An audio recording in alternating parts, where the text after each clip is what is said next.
good evening, everyone. Welcome to the Adventure Seeker Sarah Show.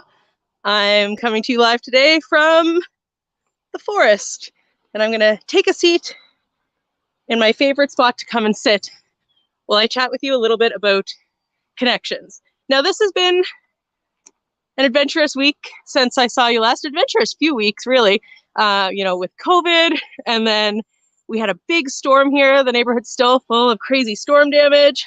We've had some family stuff, a funeral, there's a lot going on. But we've also had some mini adventures. We went out to parks, we went to breweries. We're still doing things and still adventuring, which is always great. But the reason I'm coming to you here from this wonderful log in the forest today is because this is the spot I like to come and sit and think and get grounded and, let my crazy flag fly for a minute here. I come and talk to the trees. But most importantly, this place here that's just down the road helps me remember that all those connections that I talk about, the important part of why we're here and why I like to adventure, making connections with, not just ourselves, other people, the past, but also nature, all of the things around us. All of those connections run deep, and it's not just between our fellow humans. So I like to come here and sit and think about that a bit. So today I'm going to talk to you about connections and also a little bit about intuition, and which I believe is part of the same picture, really. But those connections are so important. Now, I'm a little strange, which I'm sure anyone who's met me would not disagree. And I don't say that in a negative way. I wear that badge of honor. I'm weird, and that's all right. But I think that weirdness helps me to be a little more accessible and connect with people. If I meet someone and think, hey, that person should be my friend, then I'm just going to tell them, just like I'm 3 years old on the playground. That's what I still do. And I don't think there's anything wrong with that. Heck, that's how I met Adam. And now here we are half my life later. And so those sorts of things are important, connections, but also trusting your gut when you see the potential for connections. So I'm going to tell you a little story about trusting your gut first. And then I'm going to bring on my guest. So I have always tried to trust my gut because I will often have feelings about things before they happen and have feelings about people that, hey, I really just need to know this person. And usually it comes with, a really good reason down the line. So years ago, I was going on a family trip to Ireland. And I, months before the trip, said to everyone, that guy that plays Hodor in Game of Thrones? I have this crazy feeling that we're going to meet him sometime on our trip. I don't know why, it's just a feeling, but I'm certain that it's going to happen. And they were like, okay, yeah, good prediction, crazy lady. And kind of joked about it. And every time we were together, I mentioned it again. Yeah, no, it's going to happen. And, fine and dandy until the day of our trip arrived. We got to the Toronto airport. We walked into our gate. And who was sitting there but this guy? So now, could be pure coincidence, and that's fine too. But I was just so certain we were going to meet this guy on our trip. And that just reinforced for me that I should, trust my gut when I have a feeling about something. So just recently, now if you follow me on Facebook, you'll have read this story already, or at least snippets of it. I was on set for a film. And I came across someone who I was like, hey, I need to know that person. There's some reason for this, okay?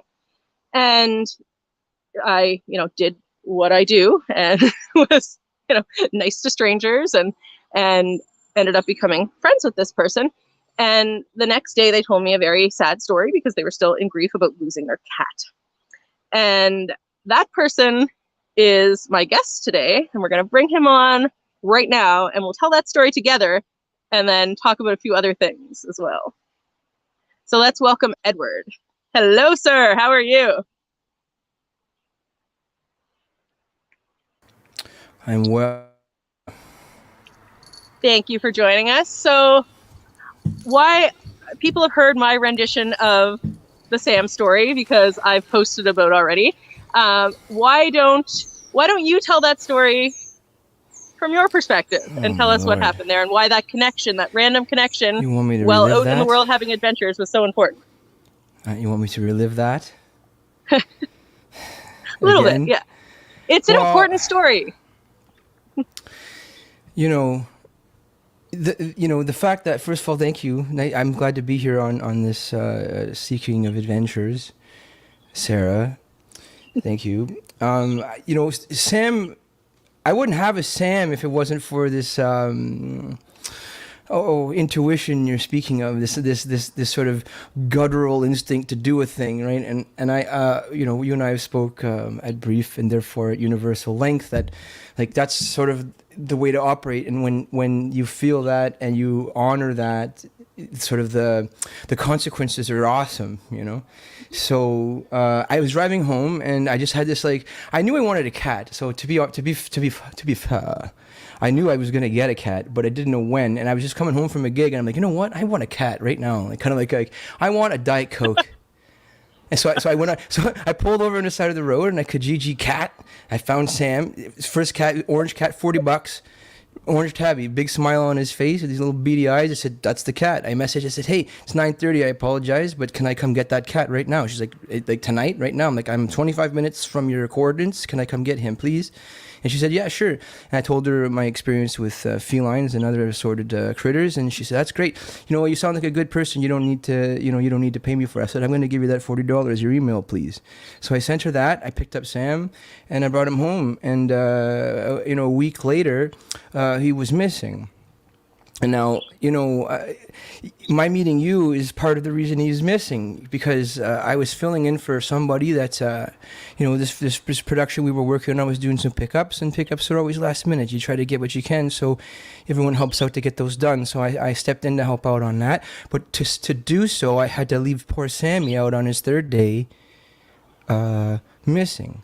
Because I was, if I had stayed home, then I likely would have, like, heard a meow or something. But I had already agreed to go and do a job, so it's like, it's a tough time. And he got out like just the day before, right? Well, 2 days before, technically. That would have been the third day, third morning. It would have been the morning of, because it was that morning that I was loading up the van with the last bit of equipment, and he came out with his collar on and his Sam on the collar, this collar. Mm-hmm. He come trotting out in this thing, a big smile on his face. "Dad, you said if I got this collar, I can do it, right?" 5:30 in the morning, the sun was coming up. It was cresting the horizon. There was dew on the grass. He looked very well silhouetted. And I said, "Sam, go catch a mouse, baby." And the little bastard didn't come back for 4 days. So, but stranger still is this interconnectivity that you speak of. And I think, I've been studying quantum physics for a long time. And I've saw myself put fingers into that universe, and I've watched blips of water dance in other continents and dimensions. And this is no different than that. I mean,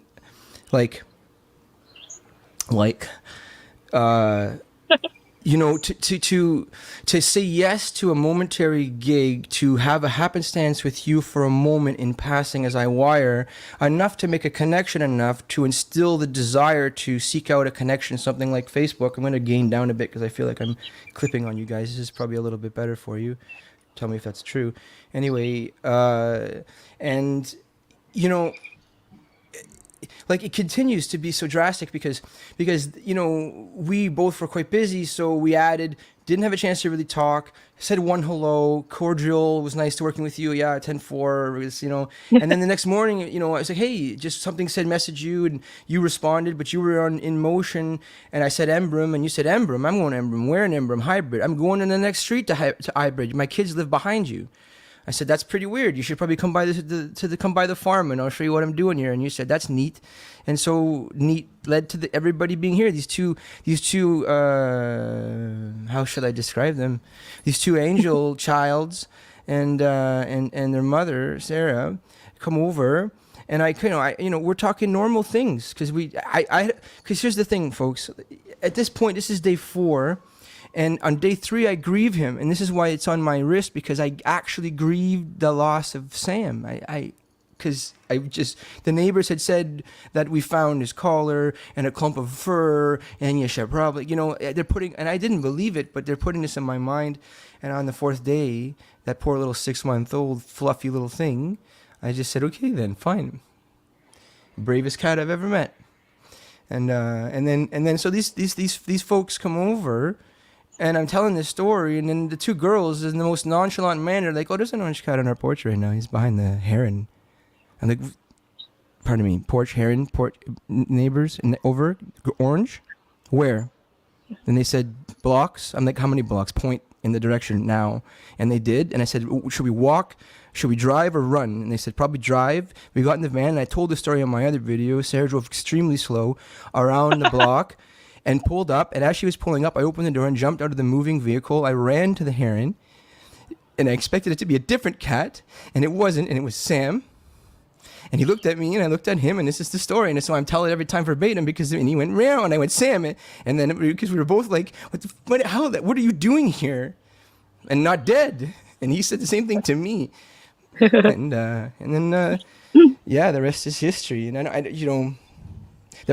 don't know if you guys you believe in the Hitchhiker's Guide to the Galaxy and that whole series and the improbability of the universe, but the improbability of Sam being back at my house right now is very, very low.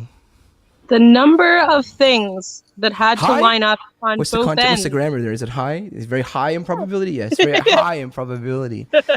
I'm not. But the number of things that had to line up for it to happen. It's like, it's so minuscule a probability that would ever have happened because of all the tiny little pieces that had to line up to get us there, right? That's not even all the story, you know what I mean? There's no, more I mean, to it this. goes so much deeper, but I really think that it highlights the importance of just trusting your gut, but more than that even, to not say no to those connections that can happen randomly. Hi, Sam! Sam! So, hey, buddy!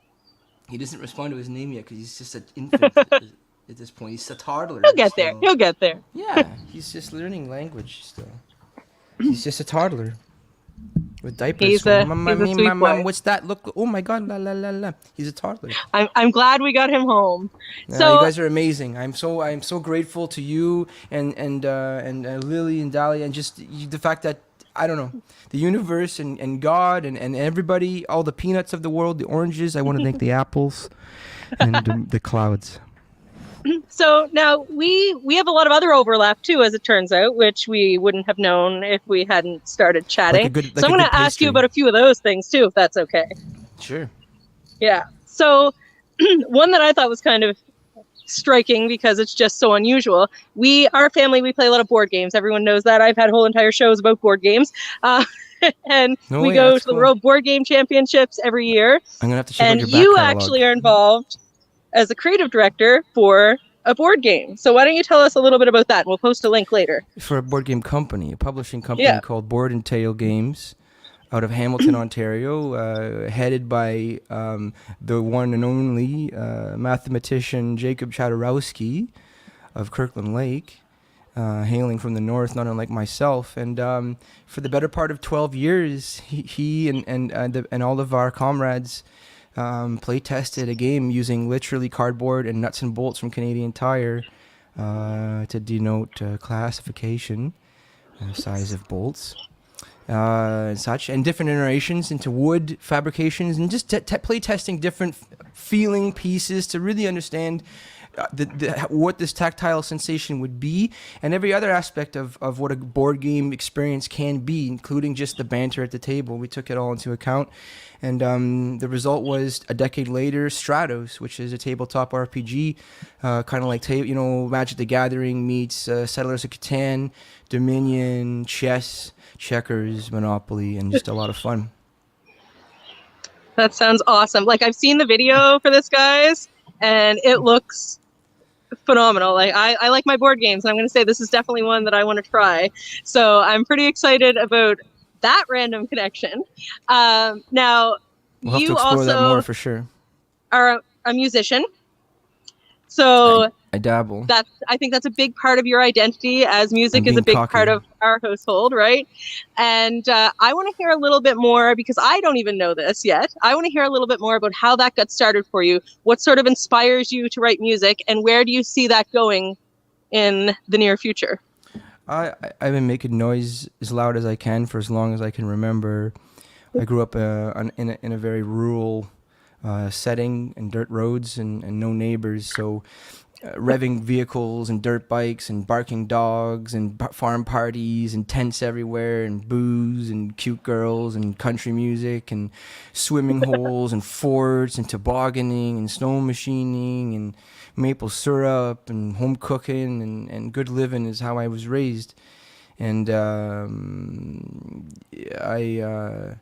just lost myself in some of those memories, unfortunately. You want to put me back where I was for a sec? Music. How did that get Yeah, started? you know, What's your inspiration? Where's it going? You know? Oh no, that's okay. I got it now. I spanned a lot of decades there. So being able to make this kind of noise, I just wanted as many noisemakers as possible. Drums was always, I wanted to bang on anything that would make noise. So, you know, at 2-3 years old, there's photos of me with all the, ripping out all the pots and pans. It's cliche, but I did it on the regular, all the pots and pans, and made an awful racket. And I remember very distinctly on my it would have been grade 6 or grade 7 Christmas, 11 years old or something, 10 or 11 years old. My dad surprised me with a drum kit at my Opa's place because the way it went down very quickly. If I can just tangent for 2 seconds, how much time do we have actually? Just so I know. We have as much time as you want. We're not in any rush. Okay. You tell me if we gotta shut it down, because I can go for a long time. But he was an asshole about it, because he knew I wanted drums that year. I really wanted drums that year, and I felt like I was getting them because I heard drums and this stuff. And then we opened all the presents, and then there was no drums, right? And I couldn't believe. And then we always go to my Oma and Opa's afterwards for German cabbage and all red cabbage and all these nice things. Sauerkraut, yes. Yeah. So anyway, so we go there, and as is tradition, and I hate it because everyone's speaking German, and I'm 11, and I just don't care. But they're like, well, come on downstairs, we're gonna go get some firewood. We go downstairs, and isn't there the most beautiful looking drum kit set up down there, and everybody waiting for me? Love it. Make me play it and everything. So anyway, I still have that kit in my room right now in the back. I still have it. And it looks like that's a fantastic story. It looks better than the day I got it at 11 years old. Amazing. So now I've heard you talk about. I have more to that. I have more to say about your question. Oh yes, tell me more. Tell me more. I was going to tell you ask you more about music, but yeah, go for it. So being my parents enabling me to have that kind of like don't worry about it, give a shit attitude, and not having any neighbors or anybody to judge me, enabled me to be in a weird creative state because I was never challenged ever. So any idea I had was a great idea because it was my idea and I was the only one there to judge it. And I was like, this is awesome. And I think, I'm sure objectively or empirically, if we were all to sit down and discuss it, it would be probably objectively terrible. But to me at the time, I was a rock star. And I even like, cause I even at 12 years old, I even went in my garage, and my father had all these work lights, and I'd wrapped it in like those LED, the colored cellophane, like those little trouble lights, and I put it up in the basement. So I had red, green, blue on the drum kit, and rock out to like Kiss and Carry On My Wayward Son, and all these kind of Country Road and all these kind of songs as a kid. And my kindergarten teacher, Miss Tianko, who is, God bless her, still with us. I used to work with the kindergartens, grades 5, 6, 7, 8, before school, after school, recess. I'd help the kids get on off the bus and out of their little snow suits and all that. And I just like to spend. I didn't like I grew up in the bush, so I didn't like all the kids. Everyone was backstabbing and everything. They came from other cities, and I just didn't get it. So I hung out with all the kindergartens and stuff instead, and came up with activities for them and played. And Miss Tianko taught me to play the guitar, and the first song I ever learned was "Dream" and "Country Road" when I was probably 8 years old, and then I was in choir. I was in all the choirs. I was in concert band. I was in stage band. I was in the pit band. I was in bands of my own outside of school, grades 6, 7, and 8. I was in the stage. I was in the talent shows. On the music side, I was in the science fair as well. I was also in a lot of other electronics competitions, but that's another. We're talking music here, and then in high school, I was in the rock band, stage band, concert band, pit band, both Kiwanis bands, touring and non-touring, on trumpet. So I played trumpet from grade 6 to OAC to grade 13. So I have 7-8 years on classically trained trumpet. I read trumpet. I can transpose. I write music. I play piano. I taught piano. I taught drums for 6 years at a clinic in Sudbury. I ran that clinic as the manager of that shop and that PA shop and everything else. That's another story because we're talking music. And then my father committed suicide. Oh. Why would I bring that up in the middle of music? Because up until this sure moment, I never wrote a thing. I was just a drummer banging on shit really loud. And then all of a sudden, I got really, really gentle.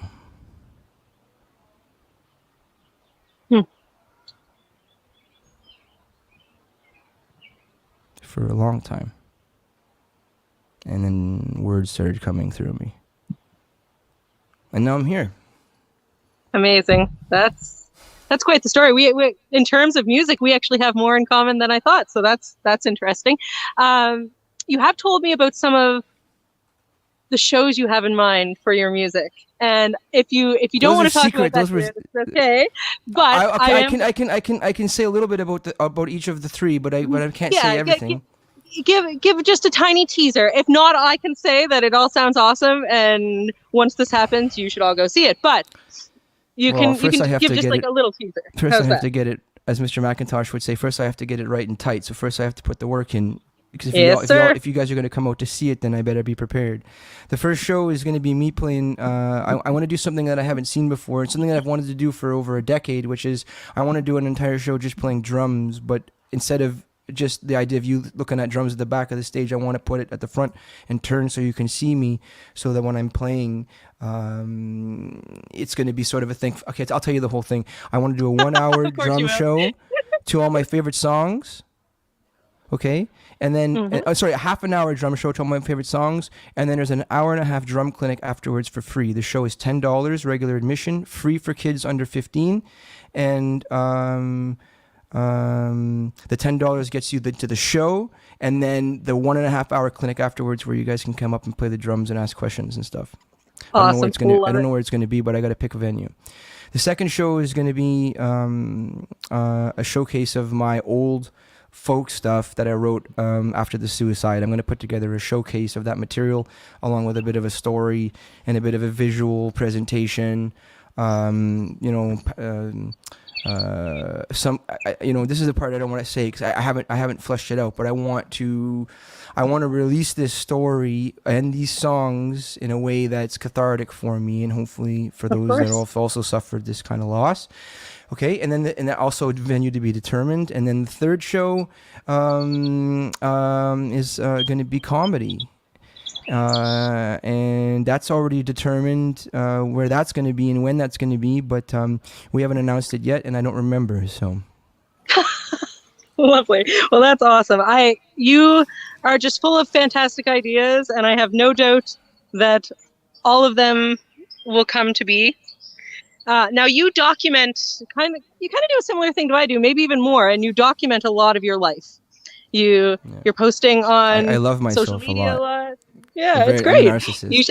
As you should. I mean, maybe tone that down a little bit, but you can love yourself. That's great. You know what I said the other day? Actually, you know what I said the other day? Because my father was a narcissist. He killed himself, right? My grandfather was a narcissist, died of cancer. All my aunts and uncles, some of them are narcissists. They died of cancer. And it's a trap. It's an easy trap for me to fall in. But here's the thing I've been thinking about lately. It's only the narcissists that can make the biggest changes in the world. Because listen, like only narcissists don't listen to whatever anyone else fucking says. And in order to change the world on a global scale to the tune of 8 billion people quacking at you, you got to be quite the fucking narcissist to not give a shit about what 8 billion people are saying and drive forward with a vision. So I don't know. We'll philosophize about that later. I think there's a middle ground. Okay, to be continued. To be debated. We'll have a live debate later. I'm not saying you have to be a narcissist. I'm saying that the tenacity of narcissosity is a component of world changing. It can be a driving force. That is certainly true. Often used to the detriment and the negative of the planet. But I'm just saying that I don't know that it needs to be connotated one way or the other. I'm saying that shield of opinion of others is Yeah, I mean admirable. that's a brilliant skill to have. Okay. I don't think it necessarily has to go hand in hand with narcissism, Let's just carry on but with nice things. but it is a great skill to have, not caring what other people think. I was just a pontification. I know I'm full of I shit. love it. I know. love What do I it. know? That's how I work. I like talking I'm deep just riffing thoughts. here. We don't talk about the weather a lot around here, so that's I don't okay. even know what the weather is right now. It's nice. It's very nice out. So you've traveled a changes lot. so frequently. You've been all over the place, right? Yeah. And I'm all over the place right now. of course, sure you are. Yeah. So that's sort of my thing too. Adventure. We're all over the place. Of all of I just wonder how I'm gonna hold this cup up. just hold it forever. That's your prop now. So of all of those times that you've traveled, and you've done a lot of that from what I understand. Yeah. Do you have like one adventure that really stands out to you? One place that you would really recommend that everybody go? Off the top of my Something that head, can't oh be my missed. God! I mean, it's like, I mean, who are you? What are you into, right? What's your? No, your favorite. What's your? But favorite? you're saying if somebody else has to go, well, if somebody else has to go, then they have to go where what's up for them. I could tell them, but I need to know who's them. That's true. Is it for you But or is it for me? Like let's where I would pretend go? it's me. Let's pretend it's me. You? Because we're very similar then. So let's say there's so something it's that me. you've seen. Where would I go then, basically? Sure. Okay. Can I have a minute? Can we play some music or something? Can someone play like some You can definitely have a minute, and we can talk about other things in the meantime. But I will loop back to that because that's a big one. I want to be thoughtful about it, and it's just I've been to it's a lot of places. I mean, are you hungry? Or what do you want? You want to laugh? You want to be scared? Do you want to be adrenalized? Do you want to be tantalized? Are you hungry? Do you want to? Okay, yeah. Let's put it on me to decide. Let's say. Let's say I want to go somewhere and have like an adrenaline adventure. An adrenaline adventure. Because that's a little bit outside of my comfort zone. I do some of these things sometimes, like, paragliding or whatever. So let's say that's a little bit outside of my comfort zone, but I do it, and that's why. So if I'm looking for that type of adventure, is there something you've come across that you had a wonderful time with and would recommend? Oh. I'm drawing a blank on it, and and it's funny because it's not to sound grandiose, but my well of experience pretty wide, and I'm not coming up with something immediate. I think, okay, I got one for you. You ready? Are you still with me? I don't hear you. I lost you. I wonder if people are still have me or not.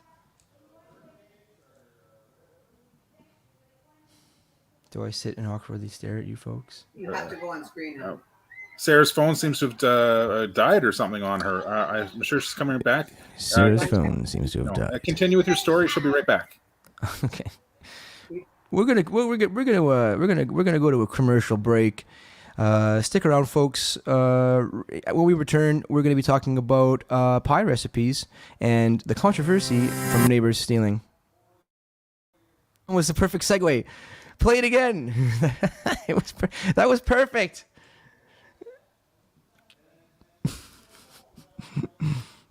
Okay, well, I forget what my story was now. Oh, I remember, but I have to tell Sarah, so she has to come back for me to tell her. They're also supposed to be done, Josh. Oh, yeah? Half an hour? That's all? I can hear you guys right now. Yeah, I'm making the stretchy noise. Fill air. You want me to fill the air? Stretch.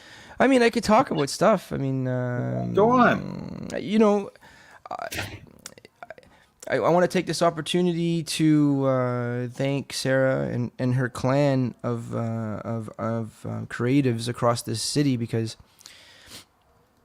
it's not that common that I meet somebody that's maintaining as many relationships as Sarah is, and to do that is a very special skill, because it requires an attachment and a detachment and a management of time and a management of action, more than time really, that because we can just go without sleeping and everything, but more a management of action Like if I haven't spoke to my friend David in 2 weeks, I know that at some point I gotta at least send a ping out to him to keep that alive, right? To keep the pilot light on in the relationships, and that's what Sarah does. It's what I do, and other connectors do. We're called connectors, and we focus more on other people than we do on ourselves, and probably to the detriment of ourselves. And in fact, most of the connectors on the planet, if you see them, they're poor. They don't live often in the best conditions. But if you ask anybody that knows them, to the people that know them, the connectors are like their saviors, and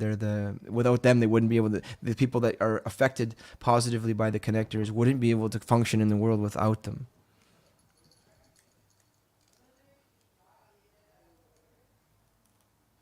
Connectors. That's a term from Dr. Wayne Dyer, but which is a term from Think and Grow Rich from the 1930s, which is a term from the Wallace Waddle science, the science of getting rich from Wallace Waddle. So these are concepts surrounding interpersonal relationships, business, economy, industry, and just how things kind of work. Because in order to get anything done, you need to have a team. Have you guys figured that out yet? So it's really tough to survive on your own. I'm back. Good timing. The universe just decided that you needed the spotlight for a minute, so that's cool. I like asked it. for it ever. Okay. Hey, you know what I liked? You said something earlier that I made a note of that I liked. You said that you're like a 3-year-old on the playground where you just go and choose your friends without really being discriminative. I love it. I love that you said that. I'm the same way. You're my friend now. Come. We are going to I don't play. know if I've ever told this story live, but did I tell you the story of how I met Adam? You did not? I went to a Walmart with my mother to buy exercise videos one day, and he was the person in the electronics department helping us. And I just had one of those, I need to know this person feelings. Okay. And I left, and it bugged me for days. So I went back and found him. Lucky and kind of Adam. went, hey, so Casanova, this is weird, but chased around. Let's be friends. Hey. Yeah. So I tend to follow my gut. Works out for me most of the time. And I do have one more question for you before you go. Sure. And this is a little easier than the last one, but then also kind of a little harder. Don't make me tell another story. I've cried enough today already. No more stories. Don't worry. So you are an adventurer and a world changer at heart.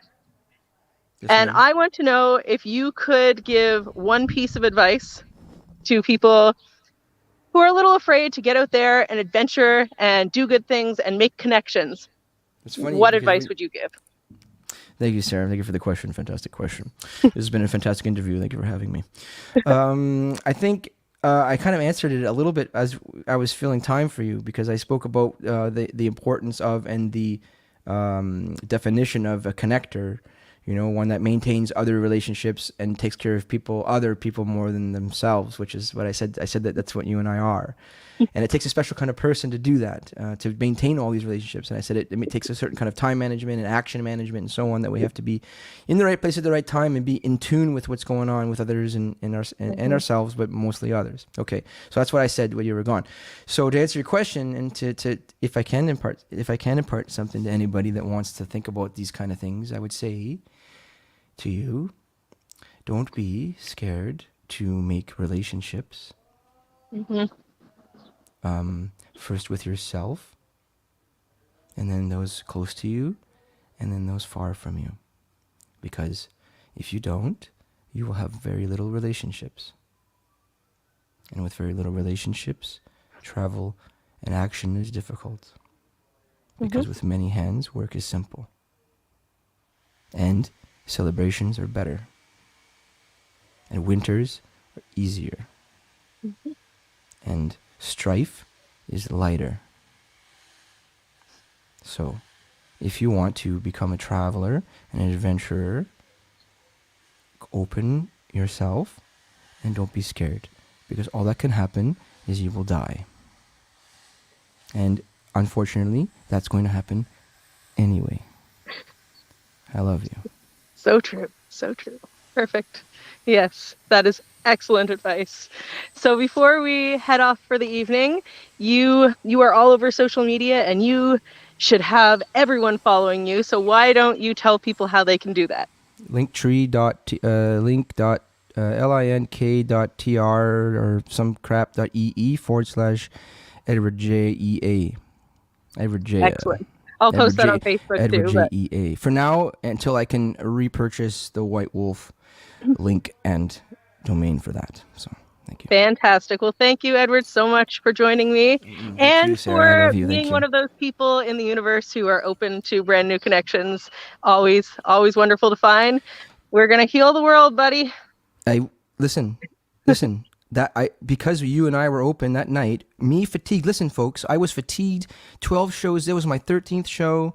I was exhausted. I was hungry. I have a broken toe. I have a broken finger. I owe all kinds of money. And I still took the time to meet Sarah. And now I got to meet all of you. Fantastic. Thank you so much for coming. You enjoy your weekend and we'll talk soon. Thank you. I love you. Bye. Bye-bye. Do I hang up?